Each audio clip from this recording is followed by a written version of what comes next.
మాకున్న అధికారులు కానీ కలెక్టర్ గారు కానీ ఒక సమన్వయంతో ఈ రాజకీయాల్ని కలిసికట్టుగా రాజకీయాల్లో భాగంగా అభివృద్ధిలో భాగంగా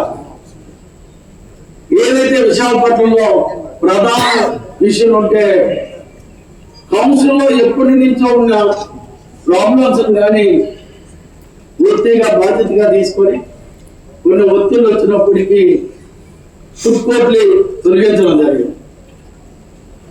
దాన్ని మళ్ళీ చంద్రబాబు నాయుడు గారు మా మినిస్టర్ గారు పేదవారికి న్యాయం చేయాలి, ప్రజలకి సౌకర్యంగా ఉండాలి, ఆ సౌకర్యంలో భాగంగా మళ్ళీ నూతనంగా బాక్సులుగా తయారు చేసి విధానాన్ని కూడా విశాఖపట్నం ఫుడ్ కోర్టు కూడా మార్పు జరుగుతుంది. అలాగే పార్కుల విషయం చూద్దాం.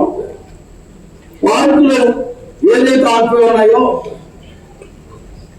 ఒత్తిడికి లోబడకుండా మన టీఆర్సీ పార్కులన్నీ కూడా ఇంకా 10% వరకు ఇంకా ఉన్నాయి, ప్రాబ్లమ్స్ ఉన్నాయి, కోర్టుకి వెళ్ళి ఉన్నాయి.